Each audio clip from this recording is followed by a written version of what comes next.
नमस्कार दर्शक मित्रों, आप सभी का फिर से स्वागत करता हूं। हमारी चर्चा देवशयनी एकादशी के दूसरे विभाग में पहुंच चुकी है। इस दिन पौराणिक समय में जो घटनाएं हुई थी उसके 3 कारण हुए हैं। उसमें से पहली चर्चा हमने अगले वीडियो में देख ली है। अब दूसरे कारण के विषय में हम चर्चा कर रहे हैं। सतयुग की ये बात है। सतयुग के समय पर नारद जी और भगवान ब्रह्मा जी एक दूसरे से चर्चा कर रहे हैं, ज्ञानार्जन की बातें कर रहे हैं।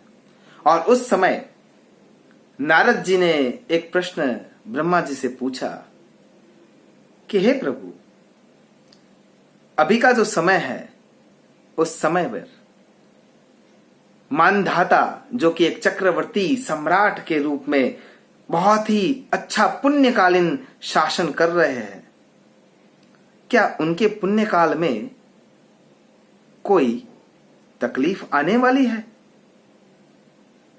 ब्रह्मा जी ने यह बात सुनकर उनसे कहा, हां, आओ हम उस घटना को वर्णित करते हैं।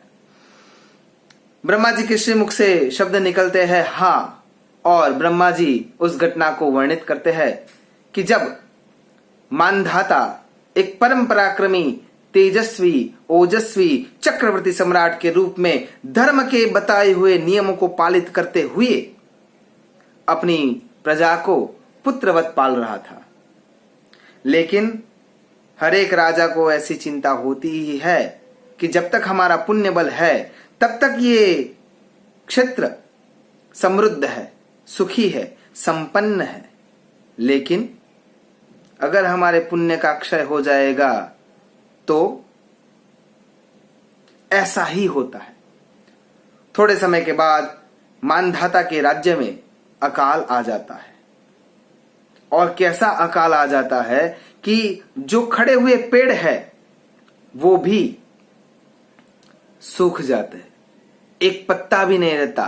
डाली जो होती है वो भी शुष्क होकर सूखी हुई हो जाती है। उस जमीन पर सूरज नारायण बहुत ज्यादा गर्मी पैदा करने लग गए हैं। जमीन में दरारें पड़ गई है। पानी का जो स्रोत है वो सूख चुका है। उस जंगल में जहां पे अरण्य हुआ करता था, आज वो एक महामरुस्थल बन गया है। वहां पे जो हरण दौड़ते हैं, हिरण दौड़ते हैं या जो शावक दौड़ते हैं, उनके पैरों की जो खुर्री है वो खरी भी टूटकर फट गई है। नारियल का जो पेड़ होता है उसमें जो नारियल लगता है उसके ऊपर जो त्रोफा होता है वो भी फटकर सूख चुका है।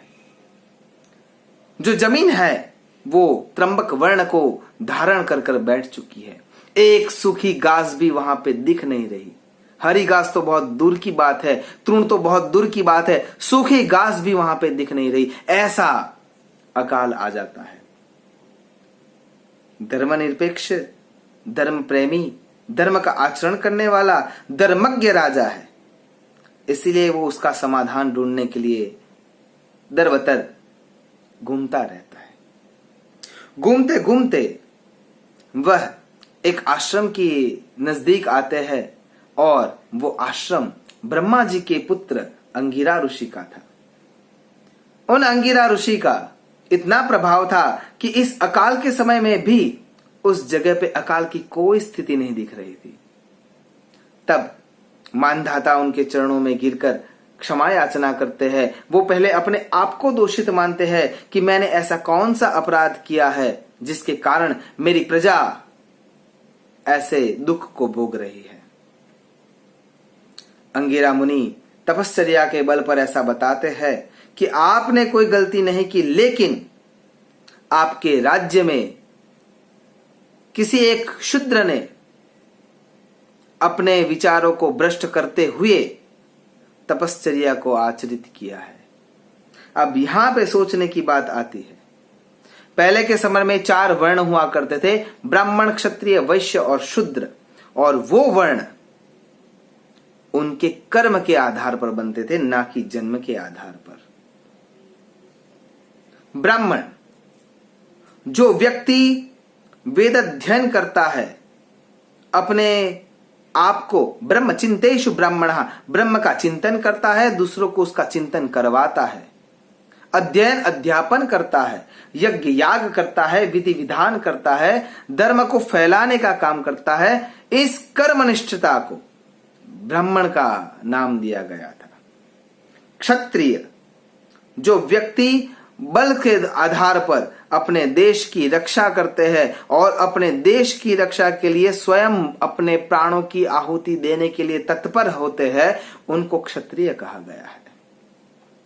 जो अपने बुद्धि क्षमता के आधार पर देश विदेश, नगर शहर और गांव के तले तक अपना व्यापार बढ़ाकर सभी का उदर पूर्ति का कार्य करते थे, उनको वैश्य कहा जाता था। और जो व्यक्ति देश की साफ सफाई, सुख सुविधा का ध्यान रखने के लिए अपना श्रम योगदान करते थे, उनको शूद्र कहा जाता था। आप सभी जानते हैं, जब तक शिक्षण नहीं होता है तब तक मिसाइल नहीं बन सकती। हालांकि मिसाइल बनाने के बाद उसका सही इस्तेमाल भी हो सकता है और बुरा इस्तेमाल भी हो सकता है। साक्षराः उस शब्द को अगर उल्टाते हैं, उलट करते हैं, पलटते हैं तो सीधा शब्द बनता है राक्षसाः। यानी कहने का तात्पर्य मेरा यह है कि जो भी हम कर रहे हैं उसका हमें अधिकार होना चाहिए। अगर हम अधिकार के बिना कोई भी चीज आचरण में लाएंगे तो उसके बहुत दूरवर्ती परिणाम को भुगतना पड़ जाएगा।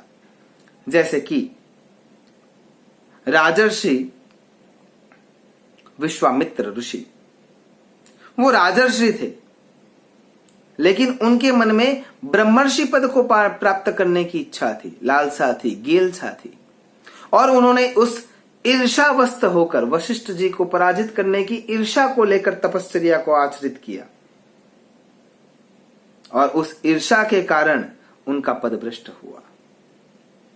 यानी जब तक हमारे सिर पर गुरु का स्थान न हो या गुरु का उपदेश न हो, गुरु की दृष्टि न हो, तब तक हमें अपने आप किसी भी तपश्चर्या को आचरित नहीं करना चाहिए। क्योंकि अगर हम किसी भी तपश्चर्या को अपने आप आचरित करेंगे तो उसके परिणाम, अगर जो शक्ति, ऊर्जा, औरा, तेज, प्रकाश या सिद्धि जो हमारे शरीर में आ जाती है, मिल जाती है, उसको कंट्रोल करना, उसको सही रास्ते पे लेके जाना या उसका सही इस्तेमाल करना शायद हमें न पता हो, और उसके दूरवर्ती खराब परिणाम भी आ सकते हैं। इसीलिए सतयुग के नियमों के आधार पर ऐसा कहा जाता है कि अंगिरा ऋषि ने ऐसा कहा कि अभी जिसको यज्ञ तप का अधिकार नहीं है वो अभी तपश्चर्या में लीन है। उसके पाप से या उसके संचित कर्म के आधार पर आपके देश काल में दुकाल अकाल की स्थिति आ गई है। इसीलिए आपको सबसे पहले उसका वध करना पड़ेगा। धर्मज्ञ राजा सतयुग के समय का, उस समय के नियम कुछ अलग हुआ करते थे, इसीलिए उस राजा ने अपने आप को ऐसा निर्देश दिया या सोचा कि मैं उसका वध नहीं कर सकता। वो निरपराध है, उसका अपराध नहीं है। क्यों? क्योंकि उसको कोई योग्य गुरु नहीं मिला है। अगर उसको योग्य गुरु मिल जाता है और फिर वो तपश्चर्या में लीन होता तो वो सार्थक हो सकता था और सही भी हो सकता था। इसीलिए उसका वध नहीं किया जा सकता। तो रास्ता क्या? अंगिरा ऋषि ने दूसरा रास्ता बताया कि आप अपने परिवार के साथ आषाढ़ मास के शुक्ल पक्ष की देवशयनी एकादशी का व्रत विधि विधान के साथ करेंगे तो उसके पुण्य प्रताप से फिर से बादल आ जाएंगे और आपके देश काल में पर्याप्त बारिश होगी और आपका देश काल फिर से समृद्धि को प्राप्त कर सकेगा। इसीलिए बार बार कहा जाता है, गुरु गोविंद दो खड़े का को लागू पाए, बलिहारी गुरुदेव की जो गोविंद दियो बताए। गोविंद तक पहुंचने का जो मार्ग है उसको प्रशस्त करने वाला जो गुरु है उसकी जरूरत इसीलिए है क्योंकि वो सबसे पहले उस मार्ग तक पहुंच चुके हैं और हमें अधिकार दिलाने के लिए, जैसे कि हम रास्ते पर जा रहे हैं तो माइलस्टोन रखे हुए होते हैं कि इतना किलोमीटर आपका डेस्टिनेशन दूर है या इस रास्ते पर जाना है। इसीलिए उस समय पर यह स्पष्ट बात बताई जाती थी कि बिना गुरु के कोई भी साधना नहीं करनी चाहिए और उस अपराध को लेकर ये अकाल उनके देश पर पड़ा हुआ था। और जब देवशयनी, देवपोढ़ी, पद्मनाभा, योग निद्रा, हरिशयन नाम की एकादशी वो विधि विधान के साथ करते हैं तो उनके वहां बारिश होती है और अकाल से मुक्ति मिलती है। आगे तीसरे अध्याय में हम देवशयनी एकादशी का तीसरा वर्णन करेंगे। तब तक के लिए अस्तु सदा शिवोहम। धन्यवाद।